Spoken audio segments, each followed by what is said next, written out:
जब से आई है जीएसटी की बारी, ये हम सब पे पड़ी है भारी। रोटी कपड़ा मकान पे है टैक्स, सपनों पे टैक्स, अपनों पे टैक्स, और अपने जब खाएंगे पॉपकॉर्न तो उस पे भी है टैक्स। ये टैक्स टैक्स क्या है, आज इसी पे हम डिटेल स्टडी करेंगे। आशा करता हूं आप सब बिंदास होंगे। मैं एडवोकेट एसके भंडारी एक बार फिर आप सभी का आप ही के channel study with SK Bhandari पे वेलकम करता हूं।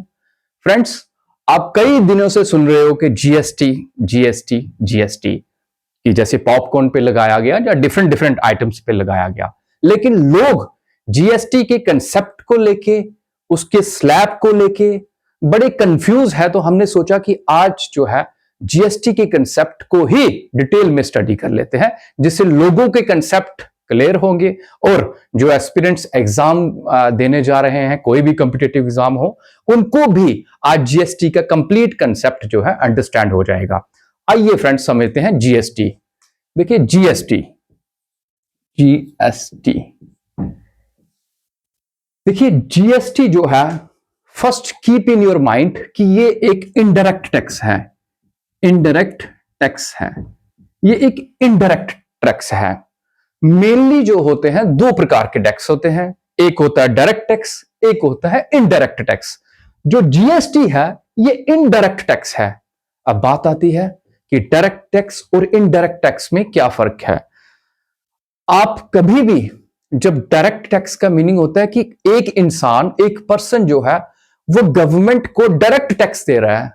अब इसकी एग्जांपल क्या है, जैसे एक इनकम टैक्स जो हम डायरेक्ट पे करते हैं डिपार्टमेंट पे, तो इनकम टैक्स जो है डायरेक्ट एक इंसान की द्वारा जो है, एक पर्सन जो है डायरेक्ट गवर्नमेंट को पे करता है। ये हो गया एग्जांपल डायरेक्ट टैक्स की। अब जो जीएसटी है इनडायरेक्ट टैक्स। इनडायरेक्ट टैक्स होता है जैसे टेलीफोन बिल। आप आजकल हर इंसान जो है मोबाइल फोन चलाता है, तो मोबाइल फोन को चलाने के लिए जो हम रिचार्ज करवाते हैं, आपने कितने का भी रिचार्ज करवाया हो, उस रिचार्ज में भी जीएसटी लगता है। तो वो जीएसटी जो डायरेक्ट इनडायरेक्ट वे से हम दे रहे हैं, हम रिचार्ज करते हैं तो रिचार्ज कंपनी को हम जो है पैसे देते हैं, हम गवर्नमेंट को नहीं देते हैं। तो जो थ्रू सम मीडियम जो किसी के द्वारा टैक्स गवर्नमेंट को दिया जाए, डायरेक्ट ना दिया जाए, उस टैक्स को जो है इनडायरेक्ट टैक्स कहते हैं। तो जीएसटी पहली बात जो है ये इनडायरेक्ट टैक्स है। अब इनडायरेक्ट टैक्स जो है, जी स्टैंड फॉर गुड्स,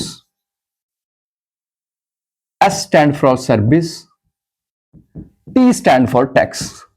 अब यहां से क्लियर होता है इसकी एब्रिविएशन कि जीएसटी क्या है। G stand for goods, S stand for service, T stand for tax. Goods service tax means जितनी भी गुड्स होंगी, जितनी भी सर्विस प्रोवाइड की जाती है सोसाइटी में, इन सभी पे टैक्स लगेगा। इन सभी पे क्या लगेगा? टैक्स लगेगा। अब बात आती है कि जो टैक्स जीएसटी का टैक्स है, ये डिफरेंट डिफरेंट स्लैब में लगाया जाता है। डिफरेंट डिफरेंट आइटम पे डिफरेंट डिफरेंट स्लैब का टैक्स जो है वो लगाया जाता है। जैसे कि वो स्लैब क्या क्या है इसको समझो। जैसे 0% है, अगर फर्स्ट आप आइटम देखो जाए स्लैब, तो 0% है।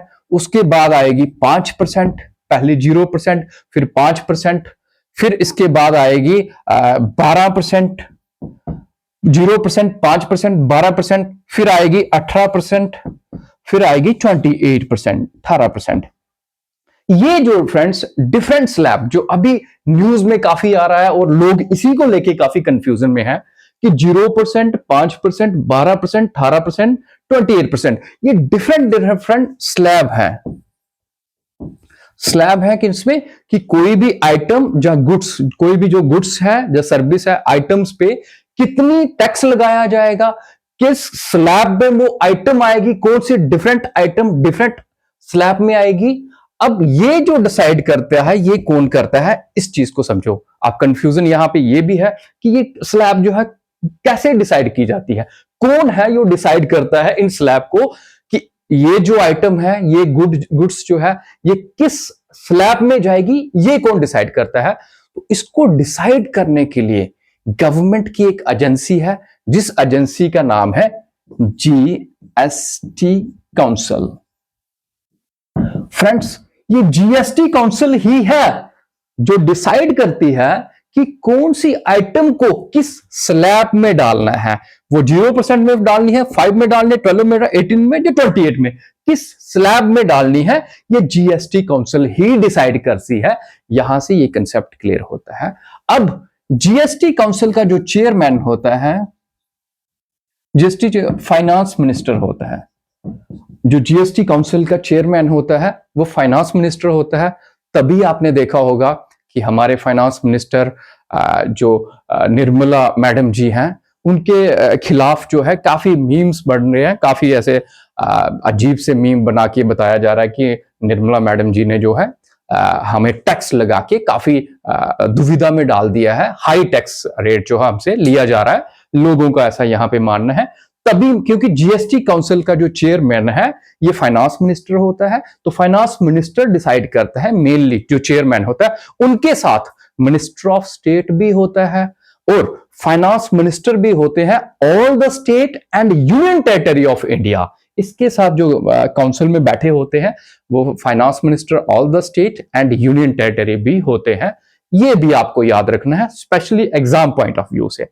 अब जीएसटी काउंसिल का मेन जो काम रहेगा वो यही रहेगा कि वो डिसाइड करेगी कि कौन सी आइटम जो है वो कहां जाएगी। फॉर एग्जाम्पल किसी एक आइटम को 0% में रखेंगे पहली स्लैब में, इट मीन्स कि उस आइटम पे कोई भी टैक्स नहीं है, वो एग्जम्प्टेड है। वो आइटम 0% वाली एग्जम्प्टेड है। अब 0% वाली एग्जम्प्टेड है। जो आइटम, कोई आइटम अगर उठाया जाएगा उसमें अगर 5% वाली स्लैब में, इट मीन्स उस पर 5% लगेगा। जो आइटम उठा के 12% में डाली जाएगी, इट मीन्स उसमें 12%। ऐसे करके डिफरेंट डिफरेंट स्लैब में जो है आइटम डाला जाएगी बाय द जीएसटी काउंसिल, की आइटम को डाला जाएगा उस स्लैब में। तो यहां तक कहानी आती है कि जीएसटी काउंसिल क्या होती है, जीएसटी क्या है और किस तरह से इंप्लीमेंट होती है।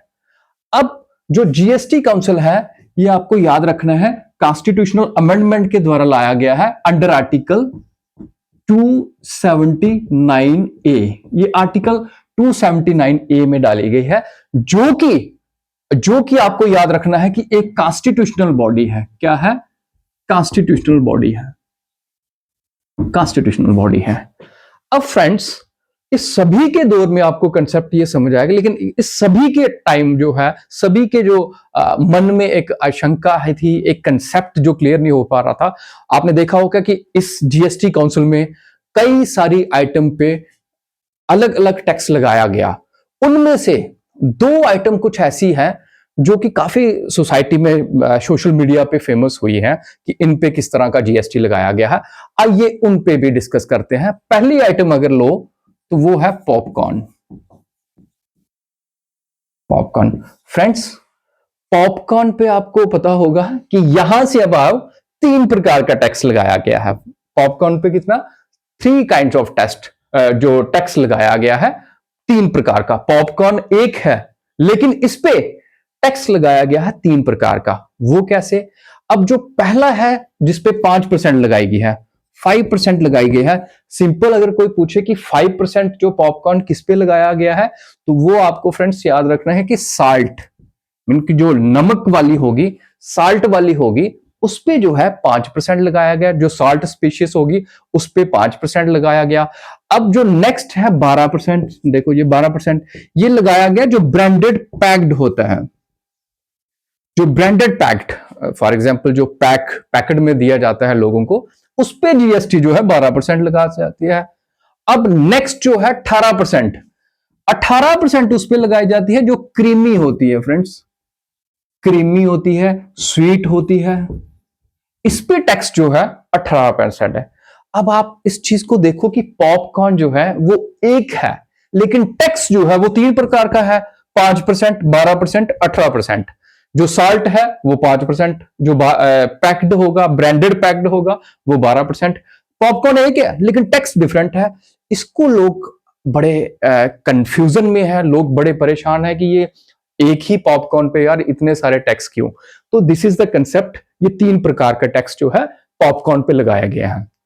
अब नेक्स्ट जो है, नेक्स्ट अगर सेकंड आइटम को देखा जाए तो ओल्ड कार का, ओल्ड कार मींस पुरानी गाड़ियों पे भी टैक्स लगाया गया है।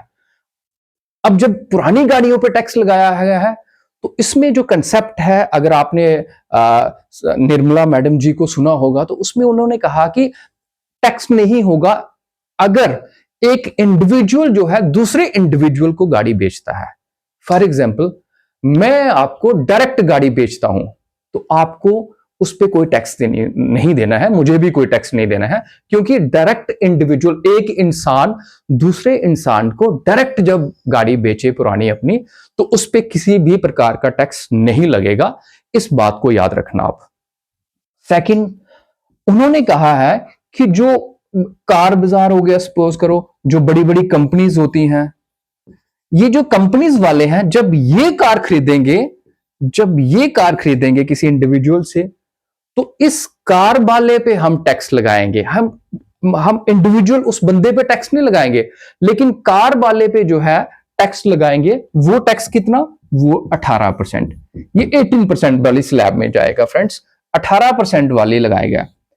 अब इसमें भी लोगों को लग रहा है कि ये क्या है, तो सिंपल आप याद रखो इसमें कि किसी कंपनी को, फॉर एग्जाम्पल मैंने अपनी गाड़ी बेची किसी कंपनी को, उसने खरीद ली गाड़ी।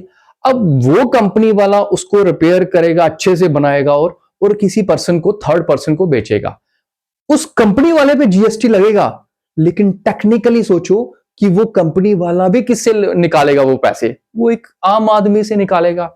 वो आम आदमी से ही वो पैसे निकालेगा, तभी तो वो किसी पे वैसा इनकम अपनी जनरेट कर पाएगा, क्योंकि वो अपनी जेब से तो पैसे नहीं देगा। जितना पैसा उसने लगाया होगा गाड़ी को और अच्छा बनाने में, तो वो लाजमी सी बात है, अंडरस्टूड है कि वो उस क्लाइंट से, मतलब कि उस बंदे से, उस पर्सन से ही पैसा कमाएगा जो उस पे गवर्नमेंट जीएसटी लगा रही है 18% की पुरानी गाड़ियों में। तो ये दो आइटम्स जो है न्यूज में थी काफी। पहली आइटम पॉप कार आ गई, दूसरी आ गई ओल्ड कार। ये दोनों का कंसेप्ट जो है कंप्लीट होता है यहां पे। अब आप सिंपल अगर देखा जाए तो टैक्स में इतनी वेरिएशन है। हम आज के दिन बात करते हैं वन नेशन वन इलेक्शन की, हम बात करते हैं वन नेशन होना चाहिए।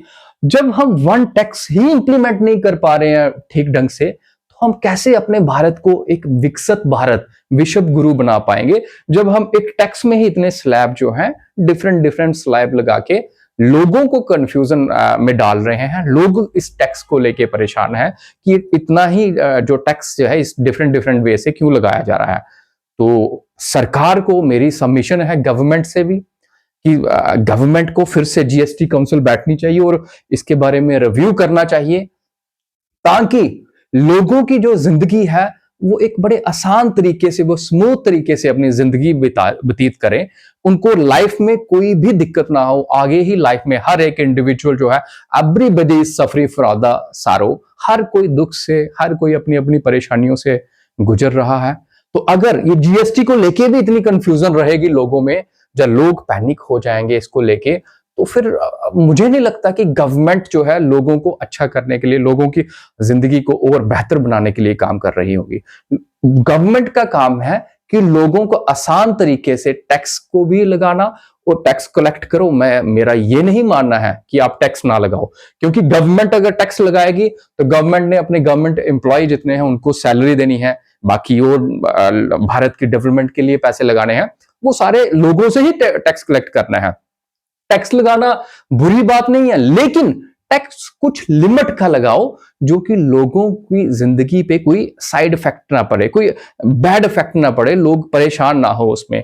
जैसा कि आपने सुना ही होगा कि जो कंसेप्ट था हमारा हिस्ट्री में, जो हमने मॉडर्न हिस्ट्री में भी पढ़ा है कि वेल्थ ड्रेन, जो वेल्थ हमारी धन दौलत जी, हमारी जो वेल्थ थी वो ड्रेन की गई ब्रिटिश के द्वारा। अब जो है ब्रेन ड्रेन का कंसेप्ट आ रहा है। ब्रेन ड्रेन मींस हमारे माइंड जो है, जो अच्छे इंटेलेक्चुअल माइंड है, वो बाहर जा रहे हैं, बाहर कहीं बाहर की फॉरेन कंट्री में चले जा रहे हैं। तो इस पे भी हमारी गवर्नमेंट को ध्यान देना है कि हमारे लोग जो हैं, अच्छे लोग या कोई और अच्छे बिजनेसमैन, वो भी बाहर ना जाए। जो अच्छे ऑनेस्टी से, ईमानदारी से काम करने वाले हैं, वो हमारे भारत में रहें और भारत को एक अच्छा महान देश बनाने में अपनी कंट्रीब्यूशन दे। क्योंकि हम अपने देश के लिए क्या कंट्रीब्यूट करते हैं, दैट इज मोर इंपॉर्टेंट। ये बड़ा इंपॉर्टेंट है। तो हम हर इंसान को भी चाहिए कि वो अपने देश के लिए कुछ कंट्रीब्यूट करे, और सरकार को भी चाहिए कि उस इंसान को सोसाइटी की वेलफेयर के लिए सोचे, क्योंकि सोसाइटी को वेलफेयर बनाया जाएगा तभी तो हमारी स्टेट जो है एक आइडियल स्टेट बनेगी, जिससे लोगों की जिंदगी जो है वो बड़े अच्छे से चलेगी, बड़े स्मूथ तरीके से चलेगी। तो मैं ये कहता हूं कि टैक्स को फिर से रिव्यू करना चाहिए, देखना चाहिए टैक्स को। तो ये this is the whole concept of the GST and GST council. मैं आशा करता हूं कि बाकी सारे टॉपिक की तरह भी आज का टॉपिक आपको बिल्कुल अच्छे से कंप्लीट समझ में आया होगा। जय हिंद, जय भारत।